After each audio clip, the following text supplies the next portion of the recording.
இன்றைக்கு வார்த்தைக்கு நேராக நாம் கடந்து செல்வோம். இன்றைக்கு அநேக நாட்களில், அநேக சபைகளில், அநேக தரம் நாங்கள் உயிர்த்தெழுந்த இயேசுவின் மகிமை குறித்து பேசி இருக்கிறோம். உயிர்த்தெழுந்த இயேசு எத்தனை தரம் தரிசனமானார் என்று சொல்லி நாம் பார்த்திருக்கிறோம். உயிர்த்தெழுந்த இயேசுவின் வாழ்க்கையில முதலாக இயேசுவை தேடி சென்றவர் யார், அவருக்கு இயேசு தன்னை எப்படி வெளிப்படுத்தினார் என்று கடந்த வருடம் நாங்கள் தியானிக்கும்படியாக தேவன் நம் அனைவருக்கும் ஒரு கிருபையை பாராட்டினார். ஆனால் இன்றைக்கு வார்த்தையினுடைய தலைப்பு என்னவென்றால், ஏன் இயேசு கிறிஸ்து உயிரோடு எழும்ப வேண்டும்? என்ன தலைப்பு? ஏன் எழும்ப வேண்டும், அவ்வளவுதான். ஏனென்றால் மரிக்கிற பொழுது, நன்றாக கவனிங்கள், இயேசு சிலுவையிலும் மரிக்கிற பொழுது, அவருடைய முழு ரத்தம் இந்த பூமியில சிந்தப்படுகிற பொழுது, சிலுவையிலே இயேசு பிசாசுடைய கிரியைகளை அழித்து விட்டார். சரிதானே?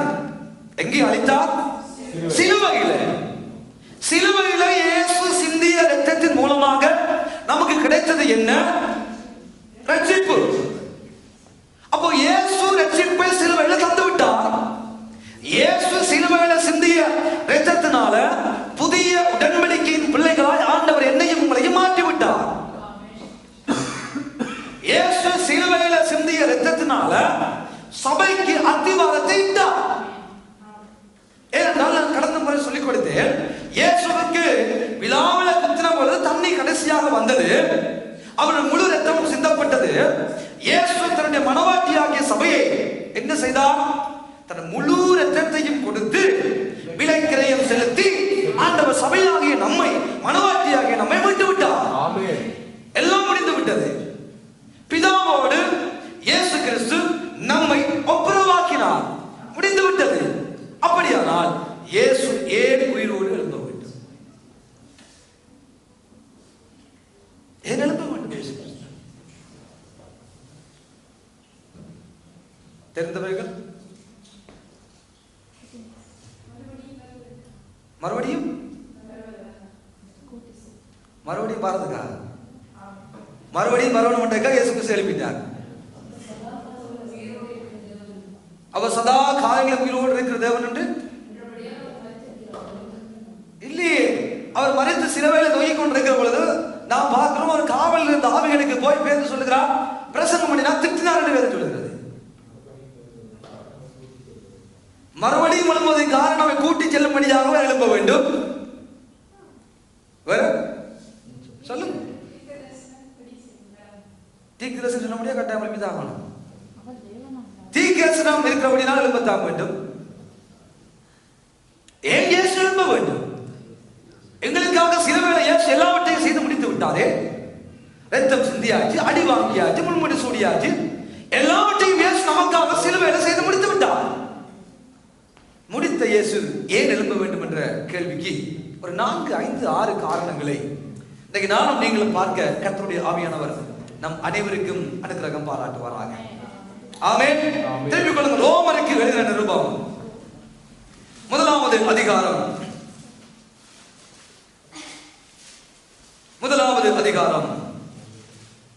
4வது 5வது வசனங்களை நான் வாசிக்க கேட்போம். ரோமருக்கு எழுதின நிருபம் 1வது அதிகாரம் 4வது 5வது வசனங்கள். இயேசு கிறிஸ்துவை குறித்து தேவன் தம்முடைய தீர்க்கதரிசிகளின் மூலமாய்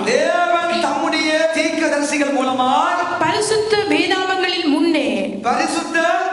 வேதாகமங்களில் தம்முடைய சுவிசேஷத்தை பற்றி வாக்குத்தத்தம் பண்ணினபடி கர்த்தராகிய இயேசு கிறிஸ்துவானவர் மாம்சத்தின்படி தாவீதின் சந்ததியில் பிறந்தவரும் பரிசுத்தமுள்ள ஆவியின்படி தேவனுடைய சுதனென்றும் மரித்தோரிலிருந்து உயிர்த்தெழுந்ததினாலே உயிரோடு எழுப்பினதினாலே பலமாய் நிரூபிக்கப்பட்டார். ஹல்லேலூயா. ஏன் இயேசு கிறிஸ்து மரித்தோரிலிருந்து எழ வேண்டும்? அவர் நிரூபிக்கும்படியாக. அவர் யாரை நிரூபிக்கும்படியாக? சத்தமா சொல்லுங்க. தேவனுடைய குமாரன் என்று இந்த உலகத்துல வாழுகிற நமக்கு, அன்றைக்கு இயேசுவோடு வாழ்ந்தவர்களுக்கு, அன்றைக்கு இயேசுவை புறக்கணித்தவர்களுக்கு அவர் தேவனுடைய குமாரன் என்று நிரூபிக்க வேண்டிய ஒரு அடையாளம் இருந்தபடினால் அவர் மரணத்தை விட்டு எழுப்பி வருகிறார். அவர் மரணத்தை விட்டு எழும்புகிறார். வேதம் சொல்லுகிற யோவான் சுவிசேஷ புத்தகம் 10வது அதிகாரம் 17, 18 வசனங்கள் பார்க்கிற பொழுது அவரை யாரும் அடித்துக் கொள்ளவில்லை, இயேசுவை யாரும் கொலை செய்யவில்லை, கொலை செய்யவும் முடியாது. வேதம் சொல்லுகிறது அவரே பிதாவே உம்முடைய கையில என்னுடைய ஆவியை ஒப்பு கொடுத்தார். அவ்வளவுதான். யோவான் சொல்லுகிறார் 17, 18 வசனங்கள்ல அவரால் கொடுக்கவும் அவரால் கூடும், அவரால் எடுக்கவும் அவரால் கூடும். அவரால் கொடுக்கவும் கூடும், அவரால் எடுக்கவும் கூடும்.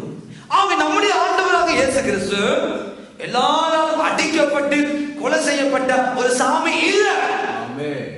அவர் யாரு? ஜீவனை கொடுத்தார், 3 நாளைக்கு பிறகு ஜீவனை எடுத்தார். அவர் அதிகாரம் உடையவராய், அவர் பிதாவுடைய குமாரன் என்று தன்னை இந்த முழு உலகத்துக்குமே வெளிப்படுத்தும் முகமாகவே இயேசு மறுபடி உயிரோடு எழுப்பினார். ஹல்லேலூயா, ஹல்லேலூயா. அருமையான தேவனுடைய பிள்ளைகளே, குமாரன் என்று நிரூபிக்கும்படியா நான் யாரும் அல்ல, நான் பிதாவுடைய குமாரன் என்று பரிசுத்த ஆவியினால் பிதாவுடைய குமாரன் என்று பலமாய் நிரூபிக்கப்பட வேண்டிய அவசியம் இந்த உலகத்துக்கு இருந்தது. ஆகவேதான் இயேசு கிறிஸ்து முதலாவதாக உயிரோடு எழுப்பினார். அந்த உயிரோடு எழுப்பின ஆண்டவர் இன்னைக்கு நம்முடைய வாழ்க்கையில விரும்புகிற காரியம் என்ன? அவருடைய பிள்ளைகளாய் நானும் நீங்களும் வாழுகிறோம் என்பதை, வாழ்ந்து கொண்டிருக்கிறோம் என்பதற்கு நானும் நீங்களும் தான் சாட்சிகளாய் மாற வேண்டிய ஒரு காலகட்டத்தில் வந்திருக்கிறோம். நாங்கள் அவருடைய குமாரன். எப்படி இயேசு கிறிஸ்து பிதாவுடைய சுதன் என்று நிரூபிக்கப்படும்படியாக தன்னை உயிரோடு எழுப்பினாரோ, அதே போல இந்த மதிய வேளையிலே இந்த ஆலயத்துக்குள்ள வாழ்ந்து கொண்டிருக்கிற எங்களை பார்த்து ஆண்டவர் சொல்லுகிறார், நம்ம எல்லாம் அவரை அப்பா பிதாவை என்று அழைக்கிற புத்திர சுவிகாரத்தினுடைய ஆவியை பெற்றவர்களாய் வாழ்ந்து கொண்டிருக்கிறோம். அப்படியானால் நம்முடைய காரியம் எப்படியாக இருக்க வேண்டும்? நம்முடைய வாழ்க்கையிலும் பலமாய் நாங்களும் நிரூபிக்க வேண்டும். நான் உலகத்துக்குரியவன் அல்ல, நான் பிசாசினால் உண்டானவன் அல்ல, நான் இந்த உலகத்துக்குரியவன் அல்ல, நான் ஆண்டவருக்கு சொந்தமானவன், நான் தேவனுக்கு சொந்தமானவர், நான் தகப்பனுக்கு சொந்தமானவர், நான் அவருடைய பிள்ளை என்று சொல்லி நம்முடைய வாழ்க்கையிலும் நாம் நிரூபிக்க வேண்டிய ஒரு காலகட்டத்துக்குள்ள வாழ்ந்து கொண்டிருக்கிறோம். நாங்கள் யாரப்பா என்று உலகம் பேச வேண்டும். நான் நல்லவர், நான் வல்லவர், நான் பரிசுத்தவான், நான் அப்படி, நான் இப்படி என்று நாம சொல்லக்கூடாது. நம்மை பார்த்து உலகம் பேச வேண்டும். அப்போஸ்தலர் 11ஆம் அதிகாரத்திலே 27, 28 வசனங்களை வாசித்து பார்க்கிற பொழுது வேதம் சொல்கிறது, அந்தியோக்கியாவிலே முதலாக இயேசுவின் சீடர்களை பார்த்து என்ன சொன்னார்கள்? அவர்கள் கிறிஸ்து அவர்கள். ஹல்லேலூயா சொல்லுங்க. கிறிஸ்து அவர்கள். யார் கிறிஸ்து? அவர்கள் தான் கிறிஸ்து. கிறிஸ்துவை உடையவர்கள் கிறிஸ்து அவர்கள், கிறிஸ்து அவர், கிறிஸ்து அவள், கிறிஸ்து அவள் என்று சொல்லுகிற அளவுக்கு அந்தியோக்கியாவில முதலாக இவர்களுடைய வாழ்க்கையும் இவர்களுடைய நடைமுறைகளும் இவர்களுடைய காரியங்களையும் பார்த்து உலகம் சொன்னார்கள் அவர்கள் கிறிஸ்தவர்கள். சற்று போகிற பொழுது சொன்னார்கள், ஐயோ உலகத்தை கலக்குகிறவர்கள் இங்கேயும் வந்துட்டார்களா? எதை கலக்குகிறவர்கள்? உலகத்தை கலக்குகிறவர்கள் இங்கேயும் வந்து விட்டார்களா? ஆனா நம்மை பார்த்துட்டு உலகம் எப்படி பேசுகிறது? இவன் பிள்ளைன்னு சொல்லியமா ஞாயிற்றுக்கிழமை போவான், பெரிய பைபிளை தூக்கி கொண்டு அந்நிய பாஷை பேசுறான், ஆவியில நிறைஞ்சு விழுகிறான். ஆனா அதை முடிஞ்சு சேர்ச்சிக்கு வெளியால வந்தா தேவையில்லாத பாஷை வருகிறது, அவமான பாஷைகள் வருகிறது. நவமான பாஷை விட அவமானப்படுத்துகிற பாஷைகள் ஆயத்திறந்தா வரலாம் வருது. சில பேர் சொல்லுவோம், சும்மா இருக்கிற சிங்கத்தை சீண்டிராதீங்க. யார் சொல்றது? ஆண்டவருடைய பிள்ளைகள். ஆனா இயேசு மரணத்தை ஜெயித்து நம் பிதாவுடைய சுதன் என்று நிரூபித்தார். நாங்களும் அதை செய்ய வேண்டிய கடப்பாட்டு காலப்பகுதியில வாழ்ந்து கொண்டிருக்கிறோம். நீங்கள் அவருக்கு சாட்சிகளா இருக்க வேண்டும். ஆண்டவர் எங்களை கொண்டு செய்கிற காரியங்களை குறித்து நாம் மற்றவர்களுக்கு சாட்சியை கொடுக்க வேண்டும். நான் ஆண்டவருடைய பிள்ளை. அப்போ சிலர் சாட்சி கொடுத்தார்கள். நாங்களே சாட்சிகளா இருக்கிறோம். நாங்கள் அவரை தொட்டு பார்த்தோம், நாங்கள் அவரோடு வாழ்ந்தோம், அவரோடு சாப்பிட்டோம், அவரோடு உண்டாயிருந்தோம். அவர் உயிரோடு எழுப்பினதற்கு வேறு யாரும் தேவையில்லையப்பா. நான் சாட்சி, நான் தான் சாட்சி. சுவிசேஷம் தேவையில்லை. நாம வாழ்கிற சாட்சியே அதே சுவிசேஷம். பரிசுத்த ஆவியானவர் உங்கள் இடத்தில் வருகிற பொழுது நீங்கள் பலனடைந்து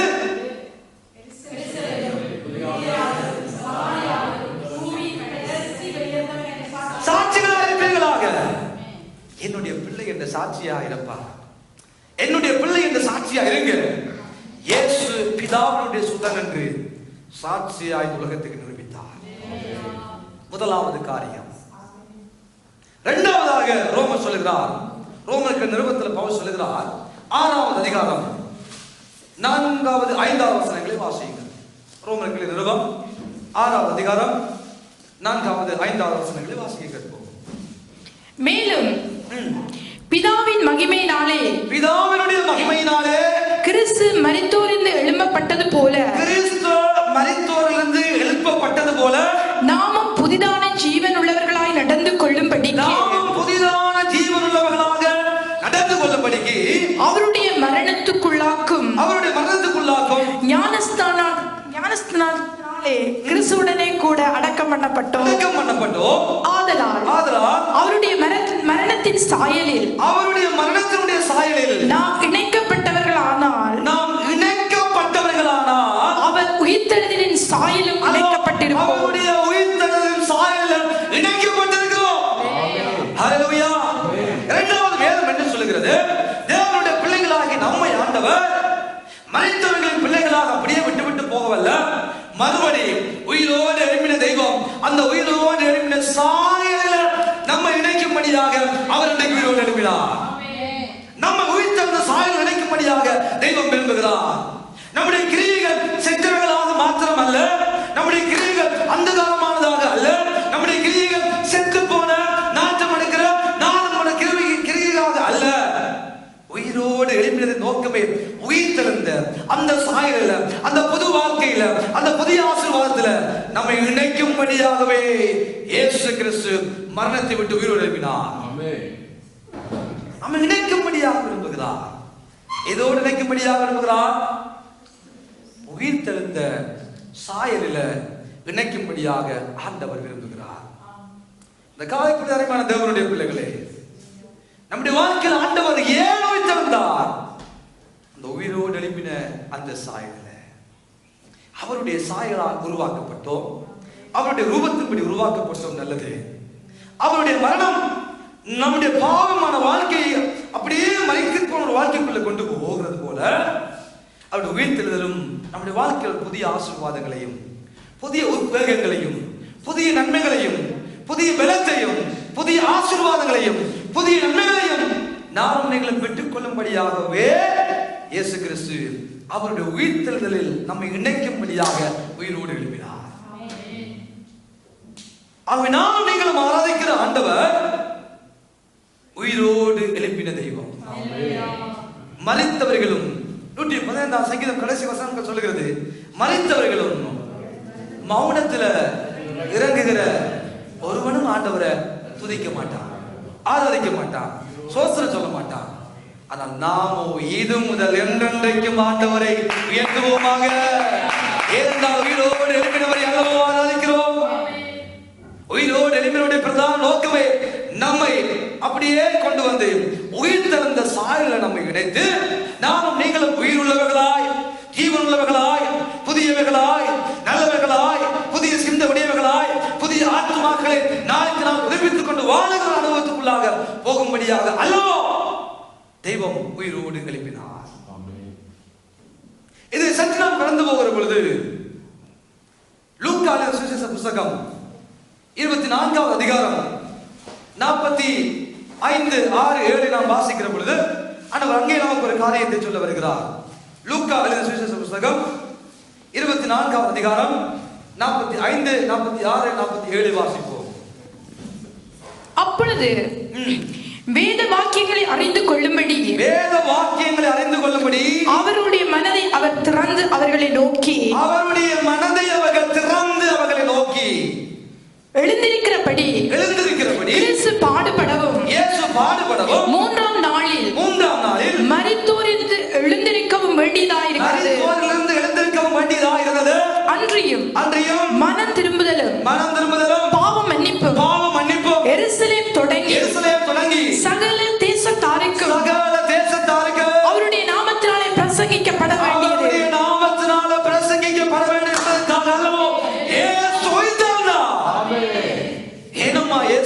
வேண்டும் அவர்களுடைய மனதை திறக்கும்படியாக குருட்டாட்டம் பிடித்த ஆவிக்குரிய கண்கள் அடைபட்ட இயேசுவுடைய சீடர்கள் மனதை குருட்டாட்டம் அடைபட்ட மனக்கண்களை திறக்கும்படியாக உயிரோடு எழுப்பின தெய்வம் என்ன செய்கிறார்? சீடர்களை தேடி போகிறார். சீடர்களை தேடி போன உடனே சீடர்களோடு அவர் சம்பாஷிக்கும் என்பதாக காரியங்களை சொல்ல என்பதாக இயேசு செய்த காரியம் என்ன? மனக்கண்களை திறந்து வேத வாக்கியங்களை அவர்களுக்கு போதித்து அவர் சொல்லுகிறார் என்ன? மனம் திரும்புதலும் பாவ மன்னிப்பை பற்றியான சுவிசேஷத்தை எருசலேமிலிருந்து முழு உலகத்துக்குமே கொண்டு போக வேண்டும் என்பதற்காக என் இயேசு உயிரோடு எழுப்பினார். ஹல்லேலூயா. மனம் திரும்புதல் பற்றி பிரசங்கிக்கப்பட வேண்டும். பாவ மன்னிப்பை பற்றி பேச வேண்டும். வேத வாக்கியங்களை ஆராய்ந்து வேத வாக்கியத்துக்குள்ளே ஆசீர்வாதங்களை இரண்டு பிள்ளைகள் காண வேண்டும். பாவம் மன்னிக்கப்பட்டாயிட்டது, பிதாவோடு ஒப்புரவாக்கி விட்டாயிட்டது என்று என் இயேசு போகாமல் உயிர் தெழுந்தவர் மறுபடியும் 40 நாள் இந்த பூமியில இருந்து அவர் இதை சொல்லிக் கொடுக்கும்படியாகவே, அவருடைய கண்களை திறக்கும்படியாகவே, அவருடைய மனக்கண்களை திறக்கும்படியாகவே, வேத வாக்கியங்களின் ஆழங்களை கற்றுக் கொடுக்கும்படியாகவே, சுவிசேஷம் இந்த முழு உலகத்துக்கு கடந்து செல்லும்படியாகவே இயேசு மறுபடி உயிரோடு எழுப்பினார். இது அம்மா சுவிசேஷம். செத்து போவது சிலுவையில் தெய்வம் வந்தார், சிலுவையில் அடி வாங்கினார், மரித்தார், ரத்தம் சிந்தினார், நீ அவர் விசுவாசி, அப்படியானால் அவர் உன்னை தன்னுடைய பிள்ளையாக ஏற்றுக்கொள்வார் என்பது சுவிசேஷமோ? செத்து போன ஆண்டவரோடு நிறுத்துவது நல்ல செய்தியோ? எது நல்ல செய்தி? செத்து போனவர் மறுபடி உயிரோடு எழுப்பினார். அதுதான் சுவிசேஷம். அந்த சுவிசேஷம் எருசலேமில் இருந்து முழு உலகத்துக்குமே போக வேண்டும் என்பதற்காக இயேசு மறுபடி உயிரோடு எழுப்பினார். உயிர் தெழுந்த செய்தியை இந்த தேசம் பார்க்க வேண்டும், ஜனங்கள் கேட்க வேண்டும், பாவத்தை குறித்து நாம் பேச வேண்டும், மனிதர்களை குறித்து பேச வேண்டும். அது பேச வேண்டுமானால் இயேசு மரித்த இயேசுவாக பிதாவிடம் போயிருந்தால் பேசியிருக்க முடியாது. உயிர் தெழுந்த இயேசுவாக மாறியபடினால் இன்றைக்கு வரைக்கும் அந்த நல்ல செய்தியாக சுவிசேஷத்தை சுமந்து கொண்டு போகிறோம். 2025 ஆண்டுகளுக்கு மேலாக அந்த சுவிசேஷத்தை சுமந்து கொண்டு போவதற்காகவே இயேசு மூன்றாவதாக உயிரோடு எழுப்பினார். ஹல்லேலூயா. அதற்காகவே இயேசு எழுப்பினார். இல்லாவிட்டால் சுவிசேஷம் இல்லை அல்லவோ? உயிர் தெழாவிட்டால் சுவிசேஷம் இல்லை அல்லவோ? மரண செய்தியோடு தேவனுடைய காரியங்கள் முடிவடைந்திருக்கும். ஆனால் அது நல்ல செய்தியாக, துக்க செய்தியாக முடிவிட வேண்டிய காரியம் நல்ல செய்தியாக சுவிசேஷமாக வர வேண்டுமானால் என்பதற்காகவே இயேசு மறுபடி உயிரோடு எழுப்பினார். அப்போ இயேசு ஏன் உயிரோடு எழுப்பினார்? ஒன்று, பிதாவுடைய சுதன் என்று நிரூபிக்கப்பட வேண்டும். இரண்டாவது, உயிர் தெழுதல் சாயலில் நானும் நீங்களும் இணைக்கப்பட வேண்டும். மூன்றாவது, முழு உலகத்துக்கும் சுவிசேஷம் போக வேண்டுமானால், மனக்கண்கள் திறக்கப்பட்டு ஆவிக்குரிய காரியங்களை பார்த்து நாங்கள் அவரை பற்றி சொல்ல வேண்டுமானால் அவர் உயிரோடு எழுப்பத்தான் வேண்டும், மனக்கண்களை திறக்கத்தான் வேண்டும். இதற்கென்றே மூன்றாவதாக இயேசு கிறிஸ்து உயிரோடு எழுப்பினார். நாலாவதாக வேதம் சொல்லுகிறது, யோவான் எழுதின சுவிசேஷ புத்தகத்திலே 20வது அதிகாரத்தை நாம் திருப்பி பார்க்கிற பொழுது, யோவான் எழுதின சுவிசேஷ புத்தகம் 20வது அதிகாரம் 22, 23 வசனங்களை வாசிக்க கேட்போம். யோவான் 20ஆம் அதிகாரம் 22, 23. அவர்கள் மேல் ஊதி பரிசுத்த ஆவியை பெற்றுக் கொள்ளுங்கள். பரிசுத்த ஆவியை பெற்றுக் கொள்ளுங்கள். எவர்களுடைய பாவங்களை மன்னிக்கிறீர்களோ அவர்கள் அவர்களை அவர்களுக்கு மன்னிக்கப்படும். அவைகள் அவர்களுக்கு மன்னிக்கப்படும். எவருடைய பாவங்களை மன்னியாதிருக்கிறீர்களோ எவருடைய பாவங்களை மன்னியாதிருக்கிறீர்களோ அவைகள் அவர்களுக்கு மன்னிக்கப்படாதிருக்கும் என்றார். நன்றாய் கவனித்துக் கொள்ளுங்கள். இப்பொழுது இயேசு கிறிஸ்து என்ன செய்ய வருகிறார்? ஏன் உயிரோடு எழும்ப வேண்டும்? பரிசுத்த ஆவியானவரை தன்னுடைய சீடர்களுக்கு கொடுக்க வேண்டும் என்பதற்காக. அப்படியானால் நமக்கு ஒரு கேள்வி வருகிறது. அப்போ அப்போஸ்தலர் 2ஆம் அதிகாரத்திலே அந்த பரிசுத்த ஆவியானவரை பெற்றுக்கொள்ளும்படியாக 120 பேர் மேல் வீட்டறையில காத்திருக்க சொன்னார இயேசு போகும் என்பதாக. அது எதற்கு? அப்ப இது எதற்கு? அன்றைக்கு அந்த பரிசுத்த ஆவியானவரை அவர்கள் பெற்றுக்கொண்டார்களா? பெற்றுக்கொள்ளாவிட்டால் ஏன் இயேசு இதை செய்து சொன்னார்? பிதாவின் வாக்குத்தத்தம் நிறைவேற எருசலேமை விட்டு போகாமல் காத்திருங்கள் என்று ஏன் இயேசு சொல்ல வேண்டும் என்ற கேள்வி நமக்கு வரத்தான் செய்கிறது. இதிலே அவர்கள் பரிசுத்த ஆவியானவரை வேதம் சொல்லுகிறது அவர்கள் பெற்றுக்கொண்டார்கள். அவர்கள் பெற்றுக்கொண்டார்கள். பரிசுத்த ஆவியானவரை கொடுக்கும்படியாக பிதாவாகிய தேவன் இயேசு கிறிஸ்துவுக்கு அதிகாரத்தை கொடுக்கிறார். பிதாவாகிய தேவன் இயேசு கிறிஸ்துவை மறுபடி உயிரோடு எழுப்புகிறார். ஏன்? பரிசுத்த ஆவியானவரை தன்னுடைய சீடர்கள் பெற்றுக்கொள்ள வேண்டும். இது முதலாவது. நாம் தண்ணியை குடிப்பதும் தண்ணிக்கு உள்ள நாம் போவதற்கும் இடையில பெரிய வேறுபாடுகள் இருக்கிறது. சரிதானே? இந்த இடத்தில் பரிசுத்த ஆவியானவரை அவர் ஊதி பெற்றுக்கொள்ளுங்கள், ரிசீவ் பண்ணுங்கள் என்று சொல்லுவது அவர்கள் வாழ்க்கைக்கு உள்ளே அந்த பரிசுத்த ஆவியானவரை பெற்றுக்கொள்ளுகிற ஒரு காரியம். ஆனால் அப்போஸ்தலர் 2ஆம் அதிகாரத்தில் நடப்பட்ட காரியம் பரிசுத்த ஆவியானவருடைய அபிஷேகத்துக்குள்ளே அவர்கள் கடத்தப்பட்டார்கள். பரிசுத்த ஆவியானவருக்கு உள்ளே அவர்கள் போனார்கள்.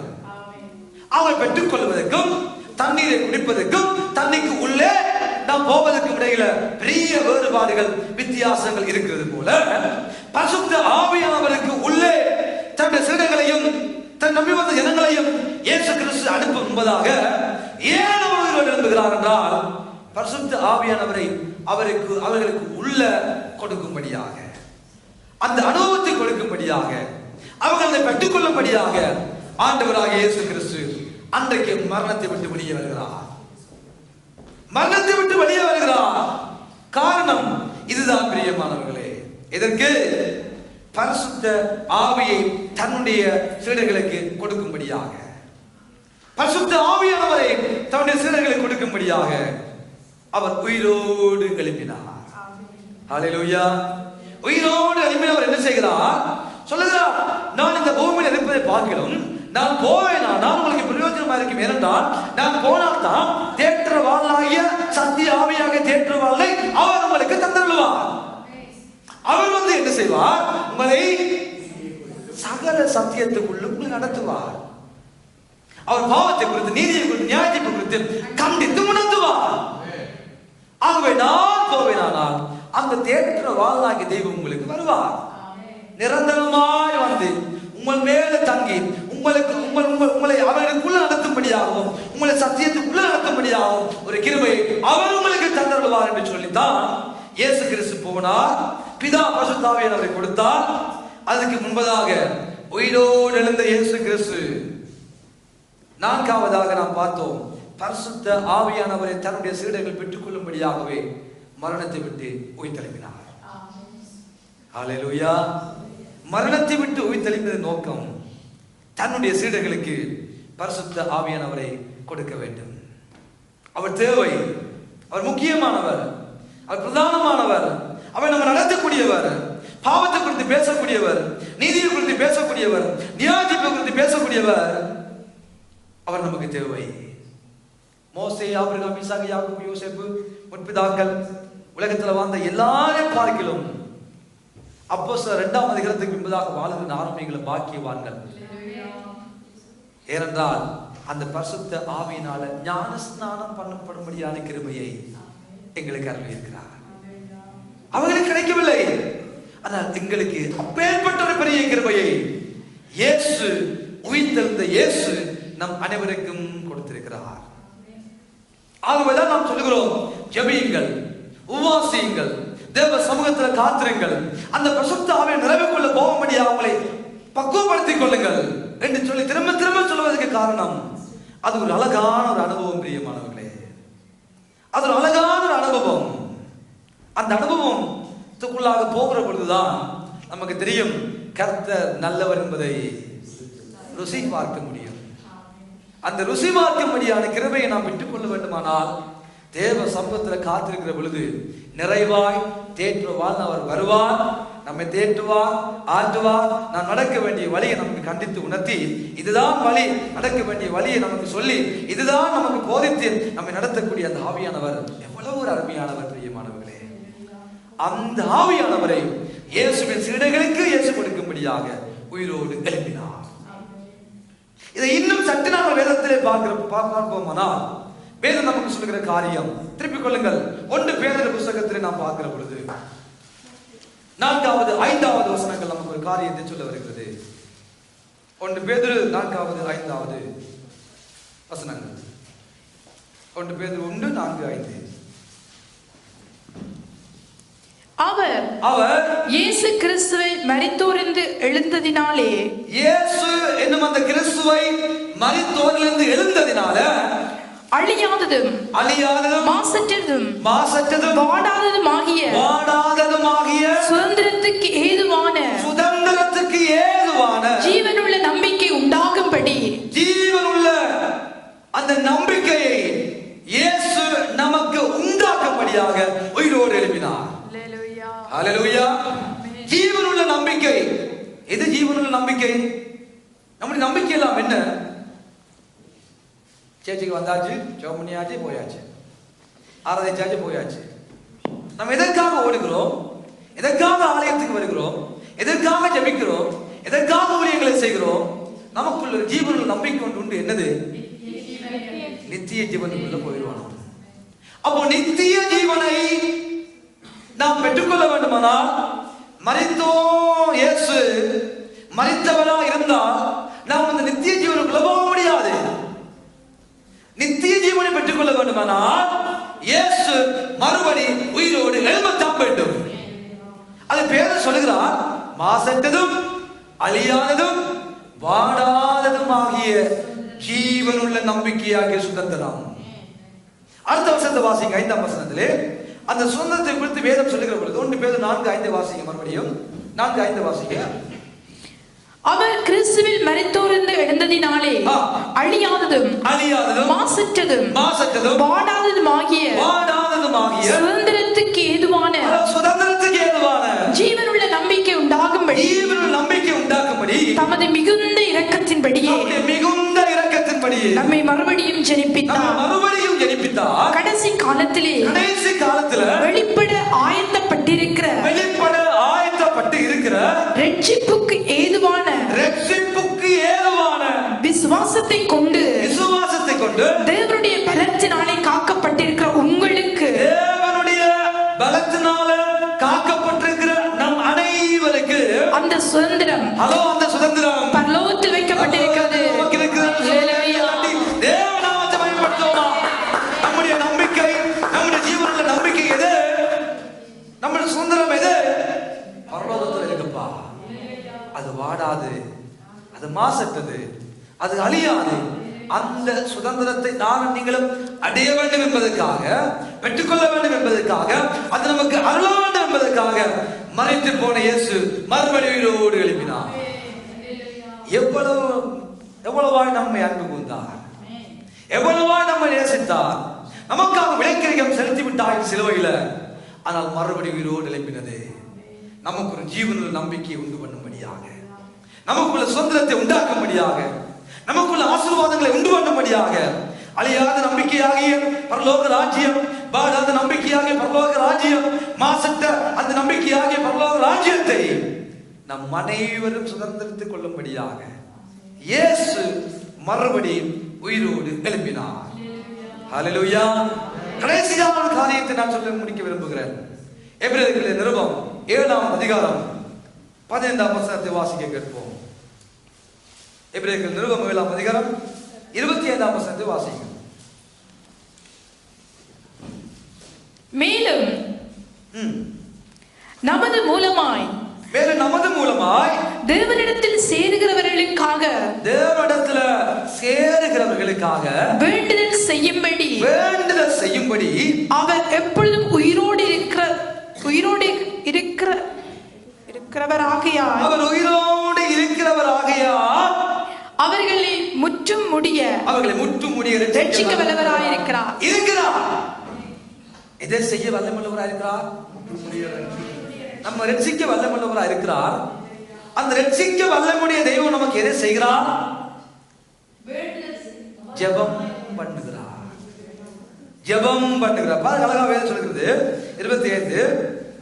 மேலும் தமது மூலமாய், இயேசுவின் மூலமாய் தேவனிடத்தில் சேருகிறவர்களுக்காக வேண்டுதல் செய்யும்படிக்கு, ஜெபிக்கும்படிக்கு அவர் எப்பொழுதும் உயிரோடு இருக்கிறார். ஹல்லேலூயா. எப்பொழுதும் உயிரோடு இருக்கிறார். இந்த காலம் மார்க் பண்ணி கொள்ளுங்க.